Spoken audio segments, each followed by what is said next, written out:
Welcome to the Curio Shop. Hope you find what you're looking for. Good luck finding the gem today. When you've collected all 30 gems, click on the crown to let me know that you want to trade for the Webkin's Crown of Wonder. Until then, I'll see you back here again tomorrow. Happy hunting. Just kidding, welcome to Point of View.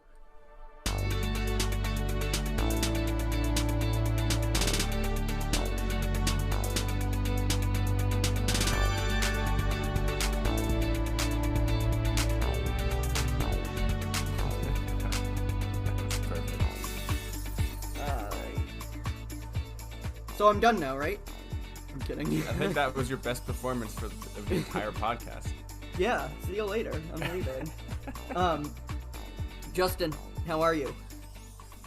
I'm good. I'm really tired, and I'm not really sure why. It could have something to do with the fact that on Friday night I stayed up till 5 a.m. and I'm still recovering from that.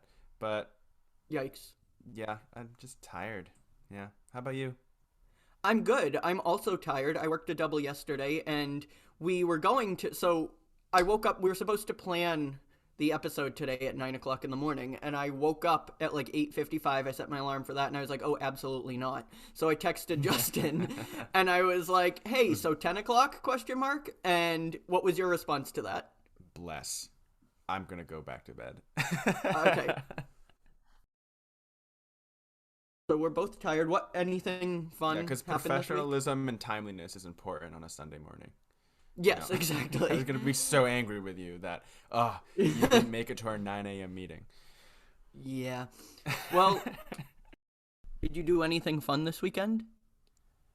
I don't know. It was kind of uneventful. I went to Mass with my grandfather because it was my grandmother's birthday is this coming Monday. So with my grandfather and my parents and my sister. My sister came back from school. That was good. I took a picture of my grandfather at dinner. He was sitting across from me at the dinner table, and he was sitting there with like his arms crossed, not because he was grumpy, just because that's kind of like his resting position, and he kind of has a bigger belly, so there's just hands kind of resting on his belly, that type of position. Doesn't he listen to this? I don't know if this grandfather listens to this. Oh, okay. I was thinking, I thought it was Yin. You mean Yer? Yin is my grandmother. I thought it was Yer. No, this is my other grandfather. All right. But he was sitting there like that, just enjoying his meal, listening to the conversation, and all of a sudden my sister goes, "He looks like the old guy from Up." So I took a picture of him and then put it next to Carl from Up, and it's just a very funny collage. I love that. I'm gonna have to see that at some point. That's about how exciting I think my weekend was. Besides staying up till 5 a.m. chatting, because I like doing that. But yeah. I this morning, I think we talked a little bit about this too before we started recording. My bed head, and I currently still have my bed head that is now smushed down with headphones. But my bed head is either wake up looking fantastic, or I look like I just went through a hurricane. And I feel like today it looks fantastic. I don't know what I didn't brush it before I went to bed because that would be silly. But I just woke up and I don't know. I look great and I'm happy about that. Tell them what I look like. Tell them what I look like. Specifically great. What I'm wearing. No. Okay, so Nick is wearing before we started recording, he went to go get his AirPods, and I was just talking to our producer Dan. I said, "Wow, like I just feel we're so professional now coming to this new batch of episodes." And Nick gets up and walks away, and I see he's not wearing any pants. So I was like, yeah, we're so professional. It is true. Breaking news. My pants are nowhere to be found. Oh God. Let's do the episode. What are you grateful for this week? Oh, I didn't say how my week was. No. Mine how was are you, also, Nick? Mine was also pretty uneventful. I did a few fun things here and there. One of them being the double that I did yesterday. That was actually not bad. My feet are singing, but my wallet is too, so it's good. I went and saw the movie, shout out Claire, one of my best friends and moviegoers. We went and saw the movie Marry Me with Claire. J-Lo and, yes, Claire. we went and saw Marry Me with J-Lo and Owen Wilson. And the beginning was so incredibly unrealistic, but it was actually a really good movie. So I enjoyed it, and the soundtrack really slaps. Was it good? Because I've seen commercials for it, and it seems like just a cute Yeah, rom-com, right? It's a rom-com? yeah, yeah, it is. And it's honestly, it's not even that funny, but it's just like a nice movie, and it has great songs. I recommend "Marry Me," the song, and also I can't remember any of the titles off the top of my head, but go listen to the soundtrack. It's really good. So I did that. That was fun. I honestly I don't think I did anything else exciting. I'm in a training at my current job, but I'll talk about that a little bit later. So yeah, that was my week. What are you grateful for? What am I grateful for? I'm grateful for food today. Actually, food and motivation. And I know that those sometimes sound like, an opposite of each other. Like you need to be motivated to work out, and if you want to be fit, you want to be conscious of what you eat. But I've been trying to be more fit, and this has nothing to do with any New Year's resolution. If you listen to that episode, I don't think I said anything about trying to be fit in the new year. But this is just more so for me. I'm trying to be fit. I'm trying to, run on the treadmill or ride a bike for like 30 minutes and then just do some other like at-home workouts that I have on my phone. And that's been really nice. And also I've been eating really well. So I'm grateful for the food on my table and my ability to work out, to be fit. Yeah. What about you? I am grateful for progress, and I didn't decide on that until we started planning the episode today, and just seeing where I was 7 months ago, versus where I am now, and just seeing like there's nothing massive that's changed, honestly. I'm not saying like, oh, I'm a whole new person. I'm pretty much the same, but I just celebrating those tiny, tiny wins and those tiny shifts, is really cool. And this was the first time I really like sat down and recognized it. So Yeah. that's cool, and I'm excited to talk about them today. It's the little things. Yeah, I feel that too.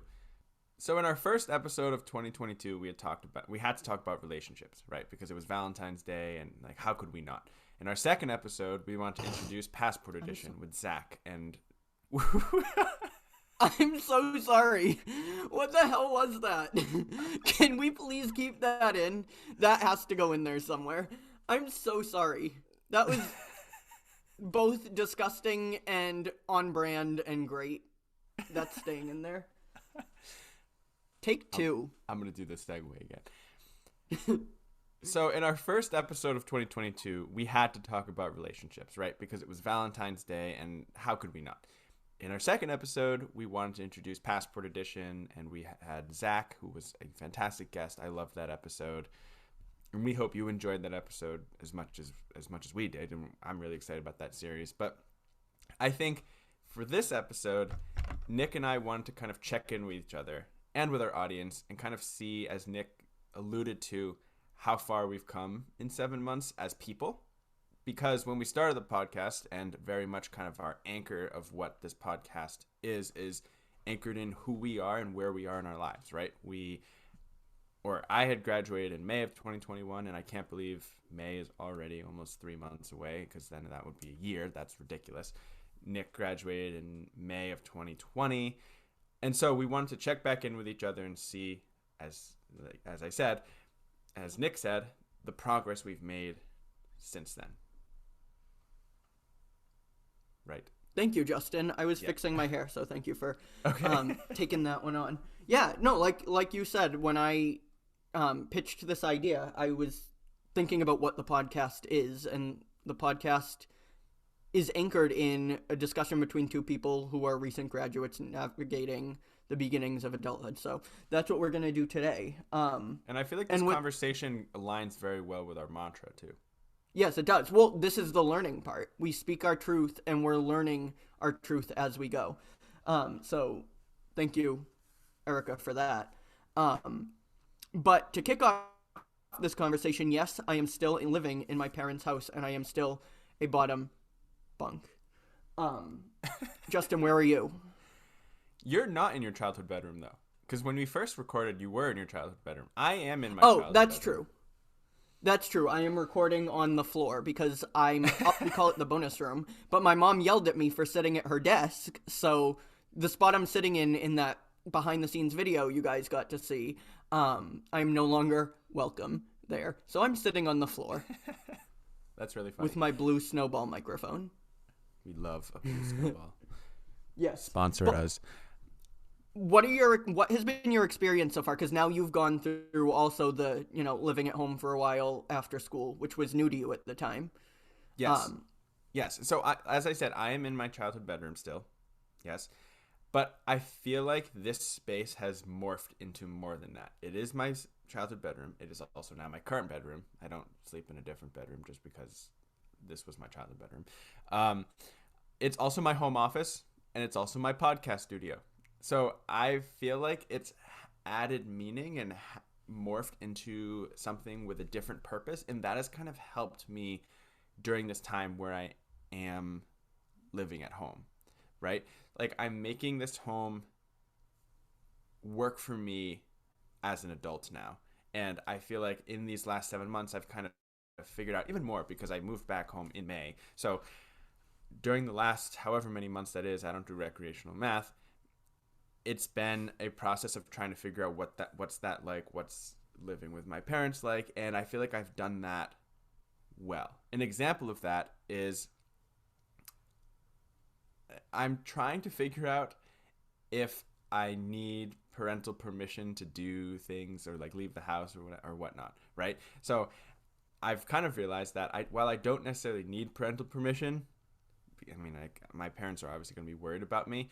I just need to kind of let them know what I'm doing or something like that. So it's just like, hey, I'm leaving the house. I'll be back at this time. And that's fine. That's not necessarily permission, I guess, but it's something that I've had to adjust to because when you're in college, you don't need anybody's permission to do anything, right? You just go and do whatever and nobody really cares except for your friends and if your safety's in danger. Which my parents also care and they worry about my safety. But you know what I'm saying, right? I don't know if you felt that when you got home. Yeah, no, it's definitely weird because similar situation. I don't need permission. Honestly, I don't need really permission to do anything I'm doing because the most wild thing I'm doing is going to see a movie at 10:40. Like that is the most wild thing I'm doing. But I still ask as if I need permission. It's kind of funny. Right. But my experience living, at home, has been for the most part really good. Like yeah, the idea of having my own place sounds nice, and I did for a hot minute have one, as you know, in Baltimore with Rachel and Elizabeth, who were on episode 14. But this has honestly been really good for saving money, just in terms of paying off student loans and also saving for a car. Those are my two main expenses that I'm focusing on right now. And I've mentioned this before, but working at the restaurant really, really, really helps with that. Not in the way that I'm putting that money aside, but it allows me to put basically my entire check from the bank that I work at aside, which has been really nice because that can then go to student loans, and also whatever doesn't go to student loans goes to my car, and then working at the restaurant becomes my spending money. So I'm very grateful to have this place to live, that my parents have allowed me to live here, and not pay rent has been very nice, and I'm very grateful for that. And I'm looking forward to buying a car, which we've talked about before. I'm trying to decide now between the Crosstrek and the Impreza. You have a Crosstrek. They're both Subarus. I do have a Crosstrek. But I didn't know that you were do. choosing, you were moving away, or not moving away from it, but I didn't know that there was a debate now. I'm not really moving away from it, but I'm like, ooh, the Impreza. So I don't want a sedan, but the Impreza is a sedan with a hatchback if you want it to have a hatchback, which is kind of like, it looks like a SUV, but it's a sedan. So I don't know. It depends on, I do like the size of it, how it's a little bit smaller than the Crosstrek, and I'm sure it does better on gas, but I really like the Crosstrek too. So we'll see. Maybe we should put a poll on our social media. I don't know. Which car should Nick buy?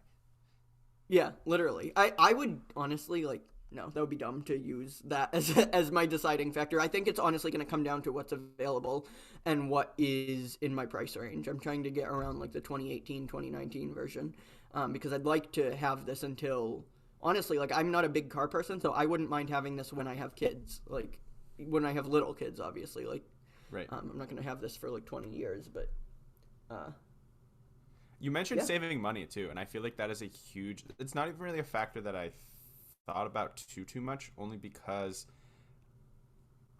knew I was just coming home and there wasn't really an option of getting an apartment. But I think that's a huge thing, right? Because we are saving money. Any money that would be going towards rent, towards utilities, towards whatever other expenses go into having a lease is not going there, and I think that is a huge factor that will help both of us when we do decide to move out. Is that our income, sure, as part of our income will probably have to go towards our rent and towards utilities and housing expenses, but we have some of those savings from the years that we're living with our parents living at home. That is helpful. yeah, it's been really great. And like I said, I'm thankful for the restaurant. I'm not thankful for the fact that the restaurant is closing. I mentioned that on the last episode. Um, that was a big. It was honestly, it was a 1-2 punch. I learned that I had COVID back in whenever I had COVID. It was like the middle of January. I was in my bed. I was talking to Claire, and she goes, "Hey, did you hear so and so quit?" And I was like, "No. Oh my gosh, why?" And she was like, "They must have heard that the restaurant's closing." And I was like, "What?" Like that was how I found out. So I was like, I found out I had COVID literally like minutes before I got my results back, and I think I had called her to say that, and then I found out that the restaurant was closing. The restaurant owner of the restaurant I work at sold the location that I work at in Pembroke, and he also sold the sandwich location. But the sandwich location was purchased Sandwich is by a town in Massachusetts for those who don't know. yes, it also makes sandwiches, but that yeah, it does not specialize. I in feel like I need to sandwiches, it's just a clarify because town. some people are like the Yeah, sandwich no, that location. was It's like your restaurant, but then also the sandwich location. also the one that we just make sandwiches at. No, Right. thank you for clarifying that.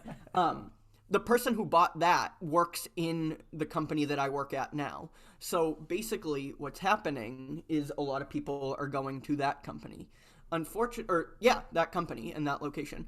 Unfortunately, I it's very far. When I say very far, it's like 37 minutes, but that is I commute 40 minutes to work and to the bank, and I don't necessarily want to be commuting 37 minutes to my side job. Like I'm already working 6 days a week.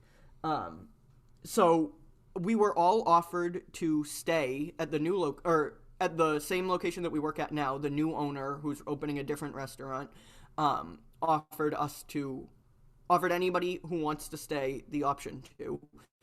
But I don't know. Like a lot of my coworkers have become family members, so I might honestly just pick up in sandwich. I don't know. I haven't decided. At first, when I found out that there were people that got invited to go to sandwich, I was, hurt honestly because I was like, I've worked here 6 years. I've been here more than most people, and I've worked 6.5 years here.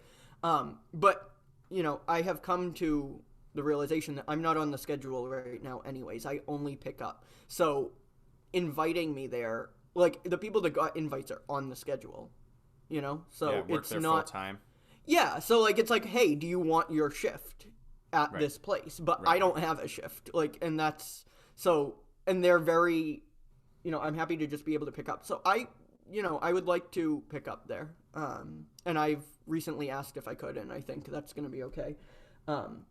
At Because sandwich. In sandwich. yes, because which is also going to be a new restaurant. The woman who bought it is going to renovate it and make it a new restaurant. So it's Is not the going to be the chain- company. Is the chain that you work for currently, is that Mm-hmm. like going out of business? Because there was one of those restaurants near me that closed, and I know another one that closed. So is that chain, do you know, going out of business, or I don't know. was it just bought out? Not right now. Not right now. He's sold, many of the locations, and I guess it's our turn. But I know that the one in Plymouth is staying open. And there's another one in Hyannis. So that is in the Cape, and that's staying open for now. So as of right now, no. I don't know the owner very well. He doesn't work in the location or he doesn't work in any of the locations, but I rarely see him and I rarely talk to him. If I see him, I say hi to him, and that's about it. So I don't know the answer to that. But I definitely want to continue, even if I weren't to work in Sandwich, I want to continue working in this location in Pembroke if I don't work in Sandwich, just because I missed that income when I had COVID. The restaurant I work at now closed for 2 weeks before I had COVID. So then when I got it, I was like, okay, that's another 2 weeks. Speaking of COVID, the pandemic, we're still in it. What has been your experience? Because we talked a little bit about this in previous episodes at work and just, wearing masks. What is the protocol at your work? I know you work from home sometimes, but... Yeah, so I have multiple jobs, but my main job being working at the hospital as a research assistant. When Omicron was huge, like the spike was at still climbing, they wanted all non-essential employees to be remote. And since I was a research assistant, I wasn't doing any clinical activities. I've been working remotely, and there's pluses and minuses to it. The plus side is I'm in the comfort of my own home. I don't necessarily have to dress up or anything. If I want to wear sweats one day, I could just wear sweats one day. Another plus side is if I have a relatively slow day, I don't have to sit at my computer in an office and just refresh my email. I've been in some positions where I've done that before. Mm-hmm. The downside is I'm a very social person. And so if I'm just sitting at my home office and not interacting with any of my colleagues or my supervisor or my boss, then it becomes not the best work environment for me, because I love doing those things, right? I like interacting with people. I like having conversations with people, whether it be work related or not. But I'm missing that when I work remotely. And so that's been something that's been a little bit challenging. While I like the work that I do overall, the day-to-day has been tricky. But you asked about how COVID's affected my job. I mean, you kind of started to answer that, though, because you're remote because, in part because of the pandemic. Your work really said to you, we need you in a space, just not this space. Just not this space, right, exactly. Exactly. But when I do go in, which seems to be about once a week, I just have to do the screening that I'm sure we're all used to of, do you have any of these symptoms? No. And then because it's a hospital, no matter what mask I come into the building with, I have to remove that one and take a mask that they provide. I've been in spaces where I've had to do that too. Yeah. So, yeah. And in terms of working for the furniture bank, it hasn't really changed, only in that we ask the people who are donating furniture, because we're going into their house sometimes, if they would prefer us to wear a mask or not. I've been wearing one just because that's what makes me feel comfortable. But that's what's changed. And if there's very limited amount of drivers that do that are in the position that I do. So if one of the drivers gets sick, whether it be COVID or anything, then that kind of messes up the schedule, because we only do pickups twice a week, and the donors are really high in terms of like the wait list of people to donate furniture, and our clients are in high demand, or we're in high demand for our clients. So that's been a little bit tricky. Fortunately, that's a little bit above my pay grade what I do there. I simply they give me a route, I go and drive it. But that's been something tricky working for a nonprofit furniture bank. But yeah. Well, honestly, so I feel like when it comes to COVID, I personally, like I said, I'm no scientist. Welcome back to pseudoscience with point of view. But we went through, so last summer we went through our first summer with the vaccine, right? And restrictions started lifting, and we were like, this is great. Cases are starting to go down. This is, we're seeing a sense of normalcy. I remember when we were allowed to not wear masks anymore outside. That was pretty shocking to me, and in a good way, not like it felt oh my weird. God, I can't. Yeah, I was like, Like wow, this I came a felt like I was lot forgetting sooner. something when I would leave the house without a mask. I was like, this is weird. This doesn't feel right. I'm missing something in front of my Yeah, face. yeah. It just felt like when it happened, I was like, wow, I didn't think I'd see this day come. And obviously, I knew I would see it eventually, but I didn't think it was going to come that soon. Same with the vaccine, honestly. I was very surprised when we had the vaccine as soon as we did, and I'm excited that we did. I just was, I guess, pessimistic. I feel like we took that mindset that we had in the summer and brought it into the winter, and it really screwed us over. Like, In we terms of really not having to wear masks and being just just pretending the pandemic didn't exist. well, yes, but also I think we took some of the appropriate steps and in terms of leniency during the spring and summer, but those steps were not necessarily great for the winter. Uh, and that's just because in the winter we're all more closely, packed together inside, Yeah. whereas in the summer we can go outside, we can do those types of things. We're more spaced out. And it really shot us in the foot. Like when I had COVID, I still don't know where I got it from. Like I wasn't able to trace it back to where I got it from, and I genuinely I knew more people that had it than didn't. Like you mentioned, Right. people in your family members, or people in your family had it at the same time I had it. I knew more people that had it than didn't, and people that were very careful. I hadn't been to the restaurant because that was where I figured I would get it if I got it somewhere. We've talked about this, but I hadn't been to the restaurant in weeks when I got it. The garage door below me is opening, so I guess you could consider this my first family interruption of the year. Uh, I just had to you, throw that in there. you raise a good question when you compared kind of like the pattern of summer where it's warmer, we're kind of gathering in more outdoor spaces. There's a less likelihood of contracting it in a more in an outdoor space or well ventilated space. But then when it's winter, it's colder. You're coming inside. Viruses just in general tend to thrive in the winter. Like the flu, for example, it's always Right. something that is more, there's a flu season, right? I feel like in terms of will this pandemic ever be over, that's kind of the question. I feel like in a way we should talk about a little bit is like, will it be over? I feel like yes and no, right? I feel like the pandemic can become an epidemic, and then Mm-hmm. eventually, hopefully, there will be enough herd immunity, whether either because there will be enough herd immunity either because people will unfortunately have prior infections Mm-hmm. or they've been vaccinated. And then I feel like there's just in terms of vaccinations, it's just going to be an annual thing, like the flu. Like you Yeah. get a flu shot in starting in I don't know October, right? September, October. I feel like that's what it's going to be in for COVID because flu doesn't go away in the summer. It's Right. just less prevalent.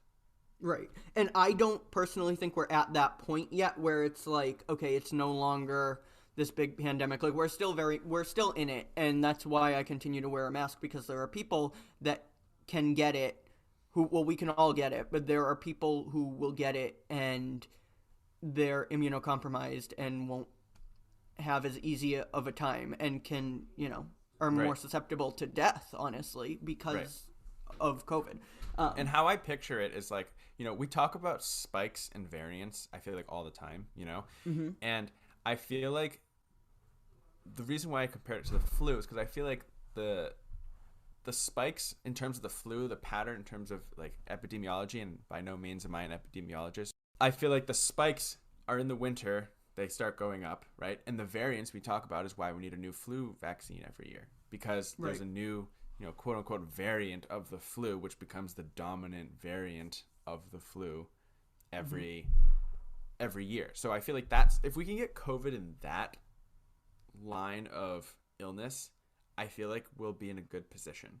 But again, I don't think we're there yet because there's still so much we're learning about this virus and there's still so much that it's still just it's new and there's people who are um as you said, immunocompromised that Mhm. this virus takes a toll on those populations. So I feel like we're not there yet, but I feel hopeful. I feel hopeful.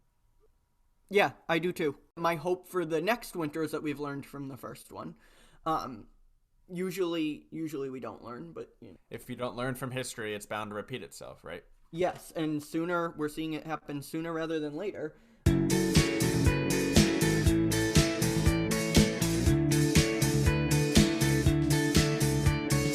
Nick, you talked about in the beginning how you're doing a training for your job, and I just wanted to, since we are doing a check-in, I wanted to ask you, how is your job going? Do you like what you're doing? Do you feel like your education that Loyola provided you has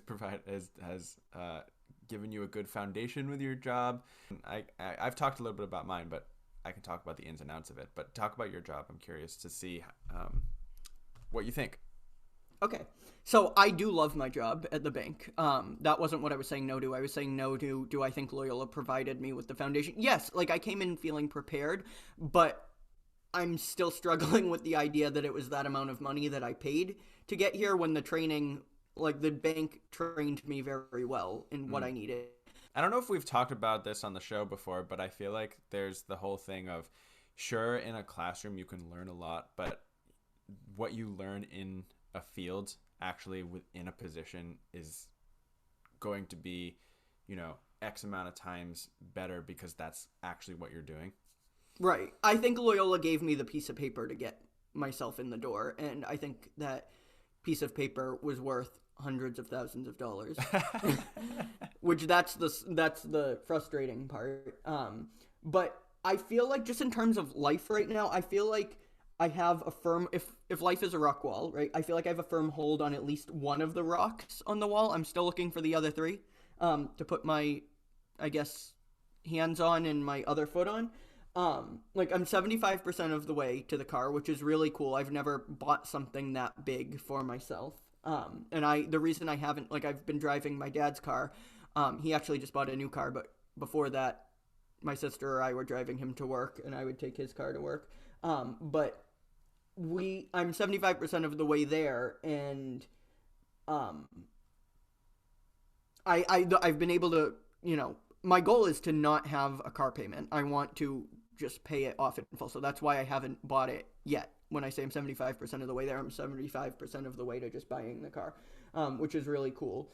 And in terms of like, that spending money that I talk about with the restaurant, I would like to, moving forward, I'd like to start investing some of it because I don't spend it all each week, but I already have the money that I'm saving from my other job. So I'd like to put it somewhere. Honestly, maybe not maybe, it'll probably just be like something light like crypto, and I'll become a crypto bro. No, I won't do that. But well, honestly, my friend Tom does a lot with cryptocurrency, and that I do really like my job. I would say that, my only complaint with it is that there aren't a lot of people my age. The person that I work next to that's closest in age to me is like close to turning 40. So that's like the only, negative aspect of it. But it's honestly like, when I talk about my work, they're like, people ask like, oh, well, how far away is it? It's 40 minutes. And people are like, oh, that sucks. But I honestly really like that because it's the first thing I do in the morning is drive. And that means the first thing I do is not sitting at my cubicle, right? Like I get to wake up, I get to listen to my music. I get to, listen to self-compassion videos on YouTube as I'm driving. And I really like that. And I love the people that I work with too. Like the benefits are really good. That's another nice thing. Like I feel like the bank really does care about its employees, whereas I think every company says that, but not every company does. But the company's been really good to me, and I really, really like my supervisor. I feel very supported by her, where I haven't felt that way in every position in the past. I will say I felt very supported at Born This Way Foundation. I don't want to, that's not the company I'm talking about. That was incredible. But you mentioned my training. I'm currently participating in teller training, like bank teller training, and I'm not going to be a teller, but I'm doing that to strengthen my marketing abilities within the company, to see the different aspects. Like I spent some time in the wealth and trust area of the bank too. That was a couple weeks ago, just to learn what I'm marketing, because I wasn't a finance major. I didn't, study banking. I studied marketing. So that's what I've been doing. And in this training, like a lot of it doesn't pertain to me because I'm, like I said, I'm not going to be a teller, but I'm learning about different like bank disclosures that I'm marketing, but now I know exactly what they mean. And these go to compliance, so I'm not just like typing shit on a poster and just sending it out. Like compliance reviews these. But I'm learning a lot about different bank accounts too, which is really cool. There is a lot more than just um, savings and checking, Mm, and yeah. I've been really interested by that. You'll have to teach Knowing me. my Yeah, honestly, like knowing my options is really exciting. And it's cool because I think one thing, the major thing that we've struggled with in the marketing department at this bank, and a bunch of banks are struggling with this too, is getting younger customers. And but when you ask younger customers, college students or even high school students, why do you bank where you do? What do you think that I'm curious to um, see what you think that answer is. My parents did before me. Yep, that's it. Yeah. And why change when your parents are doing it for you or set up your accounts for you? Like it's not something that we're thinking about. And I think that just has to do with the school system. We're learning a bunch of stuff in high school. I don't know if you've seen the tweets where it's like, why aren't we learning how, to, set up an account, like all of that stuff. Like Yeah, there's yeah. not enough financial literacy. And kids aren't interested in it. And when I say kids, I mean like people that are in their 20s too. Like I wasn't interested in it before I started bank like working at the bank, but banks can do so much more than just, hold your money for you. And I'm learning that now, and I encourage people to research the different services that your bank offers, but also just banks in general if you want to switch. And if there's enough interest in it, maybe we can do like a financial literacy episode in the future. Maybe when I'm, Absolutely. well versed in it or better versed in it, or if we can get a guest who's better versed in it. But yeah, so that's been really cool. That's what I've learned a lot about in the past week at this training. Um, That's really we cool, and it's good. I would say good for you too, because you're in the marketing department, right? You're not necessarily going to be a teller. You're not necessarily going to be in the Right, wealth investment sections of your company. But I think right, you and I value empathy, I guess you would call it, or just kind of yes, meeting people where they are. And I think if you're going to market on behalf of the bank, it's important to understand the different departments and the different sections of the bank to be able to, you know, lack of a better phrase, tell their stories in your marketing. yeah. And I Marketing think is that's all great all to about do that training, yeah. just to Well, kind of marketing. see. Sorry, I just said marketing. Marketing is all about storytelling. Obviously telling true stories if you're good at marketing. But I and honestly, working at the bank is what made me start thinking about, okay, well, I have this like little bit of spending money each week, but some of it just sits there on my debit account, and that's what made me want to, oh, maybe I do invest it in some cryptocurrency, which I could just put it in an account, and let it create interest. But we're talking a very small amount that would not necessarily be compiled each week, like, or compounded, like it, or I don't see. This is what I mean. I don't know all of the correct terms, Me neither. but Yeah. yeah, but it's just a small amount, and it's my spending money, so it's fun, So that's. But this training has kind of led me to like, why am I just letting it sit on my debit card and not do anything with it? Right. So that's been exciting, and I've also kind of shifting a tiny bit. I've recently been presented with the question, "Do you need to love what you do to be happy?" And I'm curious to know your thoughts on that first. Yeah. So I feel like the person that I am, I'm going to put 110% in no matter what I do, and I feel like that also includes my job. And if I'm going to invest that much time, that much energy into something like a career, I feel like yes, you have to be passionate about what you're doing, because if you're not, then it's just going to be a drag, right? You're going to get out of bed, you're going to go on your, for you example, say you're going to go on your 40-minute commute and it's going to be a drag, and then you're sitting in your cubicle, that's going to be a drag, and then you leave at 5 o'clock afterwards, and you do it all over again for 4 more days, and that's not necessarily life-giving. And so I think that for me, the answer to that question is yes. Whatever I'm doing, I have to be passionate about, because if it's not there, it's not worth my time. And there's so many people, different people in this world that will find things that I'm not passionate about, and one man's trash is another man's treasure, right? And so I think, yeah, and I actually wanted to bring up the fact that I've mentioned that I am a research assistant at a hospital. I've mentioned that I work for Furniture Bank, but I'm also in the process of being hired to coach tennis at my former high school this spring.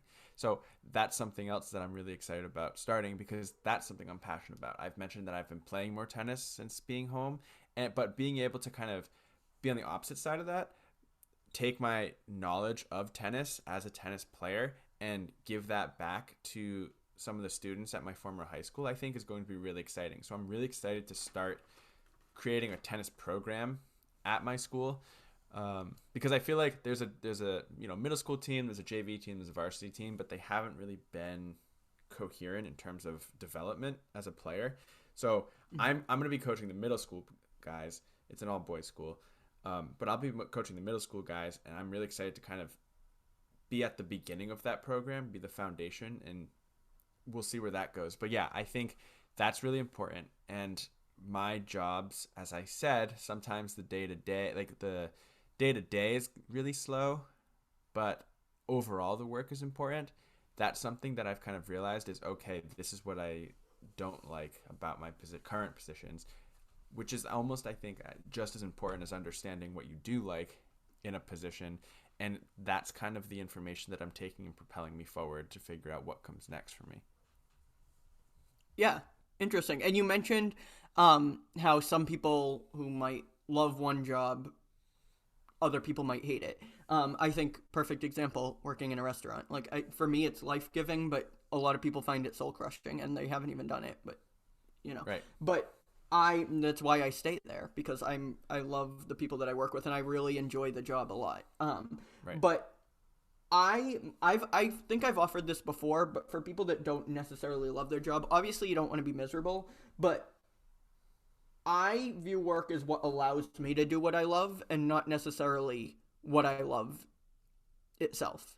So the work isn't necessarily what I love, but it allows me the funds to do what I do enjoy. Sure. When I applied, at the bank, or when I took the job at the bank, I didn't take it because I'm passionate about banking, right? I took it because I was passionate about never having to use Indeed again. But I'm serious. Like jobs were really hard to find at the time. Jobs are opening up now more, which is great. But at the time it was really hard to find, and I was like, okay, this sounds like a good company. I'm passionate about marketing. Like, it's not my, I like aspects of marketing, but again, it's not like I don't jump out of bed every day and say, how can I sell something to someone? Yeah. Like, I've never done that.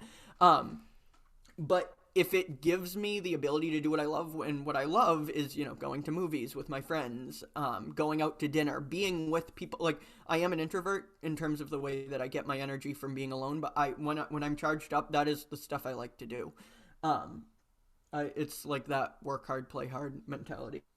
And it's finding that work-life balance that we've talked about so much on here. Yeah. Yes. And I've also, I've said this before too. No, I don't know if I have. I've said this, but I haven't said it on the podcast. I have had this fear in the past, and this was before I worked with Born This Way Foundation. When I was considering, or when I was discerning when I wanted to take the position, I was afraid that work might overtake that passion. And what I mean by that is, I love Lady Gaga, and she's an escape for me, right, and a pleasure. And I was afraid that it was going to become a chore, if that makes sense. Sure. So I was afraid of that happening, but honestly, it didn't happen. So, I don't know. I guess you can enjoy what you love, and there's some truth to the saying, if you enjoy what you do, you'll never work a day in your life. Yes. But I'm striving towards that. Yeah, but I will say also, I wasn't directly overlapping with I wasn't for example, working with Lady Gaga's music or her music. I wasn't doing the entertainment side of it. So it wasn't a direct overlapping. So maybe if it had been, maybe that would have become a chore for me. But yeah, so that's something else that I would offer. I have as you can tell, different sides to this argument, and I feel like some of them are unconventional, just in the way that I've never heard someone advocate for doing something that you don't love. before, but that's not necessarily what I'm doing either. That's a drastic explanation of what I just said. Yeah, I feel like you're saying that life is all about figuring out what you like and what you don't like and what you enjoy, and you're kind of you see it as almost stepping stones, right? Like if you don't like what you're doing right now, the first job you get when you're out of college isn't necessarily going to be the job you're going to stick with your entire life, right? Or going to be maybe even the career that you're going to go with. But it's a stepping stone, and there's nothing wrong with having some sort of income after college, especially as you had mentioned how expensive it can be. But it doesn't necessarily have to be the end all be all, and I think that's a really good point.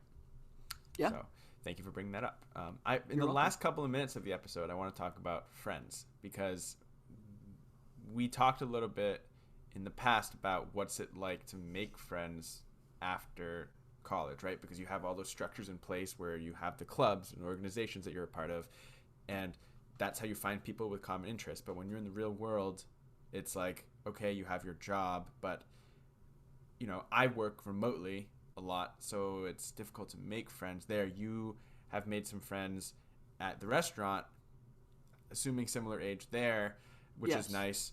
Similar interest there, especially you've talked about Claire, but at the bank it's a little bit trickier because the people aren't necessarily the same age as you and different stages of life and all of that.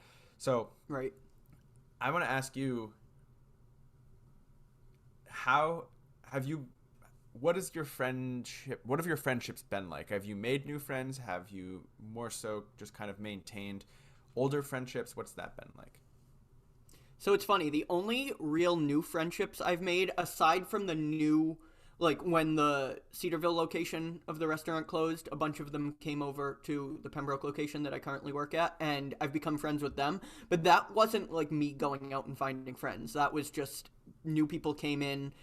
They'd been with the company for years, and they're my age, and we've just all got along super well, and it's just the family's grown. But other than that, I think the only friends I've made are online. Like I met one of the interns after me at Born This Way Foundation when I went to New York, when I was invited to the Tony Bennett Lady Gaga One Last Time concert. And I say I met her name is Annie. And she's incredible, and I talked to her basically through Instagram. But same with, like, I have a friend Matt who I met at the Lady Gaga show in Vegas. Like, I talked to him through that. I keep up my friendship with Nick Staker, who was on episode 13. That's almost entirely virtual. We barely get to see each other, but we talk to each other once a week and play Monopoly. Like, I have just like various different outlets of friends. Like, I also hate crossing friend groups. I don't know if you like doing that or not. I don't like doing it because I feel like I feel have like you been the gatekeeper from me seeing Tom? Is that why I haven't been able no. to see See, Tom since you graduated? No. I've mentioned that we've had this conversation. I consider that to be the same friend group. That's like a Loyola friend group.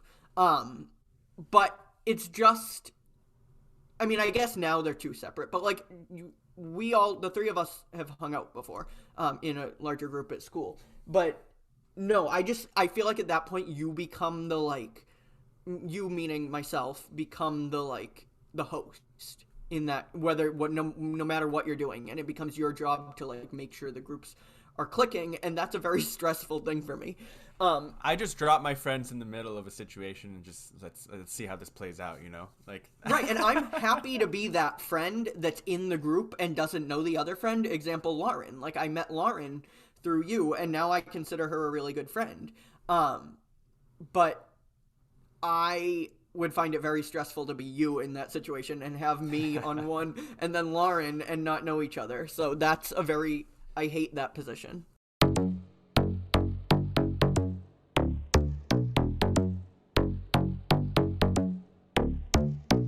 I think it's interesting you talk about your virtual communities, because I don't really have any virtual communities. I've maintained virtual friendships, and I am maintaining virtual friendships right now, but they've been people that I've met in person first. Like, I don't think I'd be able to go into some sort of virtual community, whether it be a Facebook group or you've talked about your Big Brother game that you have, I think, true. over text or Instagram or something like that. I don't think I'd be able to do that because I don't know who these people are, and maybe I have a fear of being catfished. I don't like creatures of the deep. Yeah. So I think that's something that's really interesting, and maybe we could do an episode on that, on just the virtual communities there. But also, I think you touched on the mutual friends. Like, I Yes. feel like I've met more people through others in the area that I know. Like, I've met people through Mary. Like, Mary's at Boston College right now, and I've kind of met with her friends. With Lauren, I've met some of her friends through that. And let me point out, they're both in school. Yes. Which is kind of interesting. So they're making friends, and they're at school, and they have those structures. Again, you and I don't have those structures. So We're leeches. We're mooching off their friendships. We're mooching off of our friends who are in school. I'm still waiting to meet your friends, but you can. You know. See, that's the thing. That's not the point. I'm not trying to keep anybody separated. It's just like stressful for me to be that person that's like throwing people into different friend groups, and I don't think that's that uncommon either. No, I don't think it is either. But yes, eventually, I mean, like I said, I want to have Claire on this, just to use her as an example. I want her to be on this show as a guest, and she wants to be on this show as a guest. And the topic of, what your server wants you to know would just be really funny. That would be fantastic. I would love to be, well, I don't know how much I'd be able to contribute, but I'd love to facilitate that conversation. If you've been to a restaurant before, I think you can contribute a lot. Okay, soup of the day type of guy, remember that. Yes. Anyway, I liked checking in. I think this was good. I think it's important to check in with each other, and you and I do so off air, but it was fun to... Nick and I listened to our very, very first episode in preparation for this one, and I think it was interesting to hear not necessarily podcast content, but what perspectives we had back then versus, 7 months later. That was and here perfect. We are. That was perfect. Whoa. Thank you. I should have done that for the impressions episode. I know. That was great. Thank you. I appreciate that. Anyway, my name is Justin too. And I'm Nick Gervasi. And you can reach us at our email, pointofviewpodcast@gmail.com, or by sending us a voice message on our website, anchor.fm/pointofview. Follow us on Instagram and Facebook at Point of View Podcast, and now Twitter at Point of View. If you enjoy our show, give us a rating or review in the Apple Podcast Store, or share us with a friend or family member. We'd really appreciate it and are truly grateful for your support. As always, we hope you have a great week. Thank you for listening, and until next time.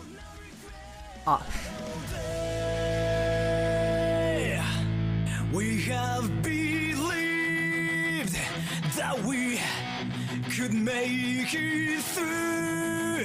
That's how we got this high, never looking back. No doubt, keeping it out. Let's write stories again, this time with my colors. And your colors all together, counting them together.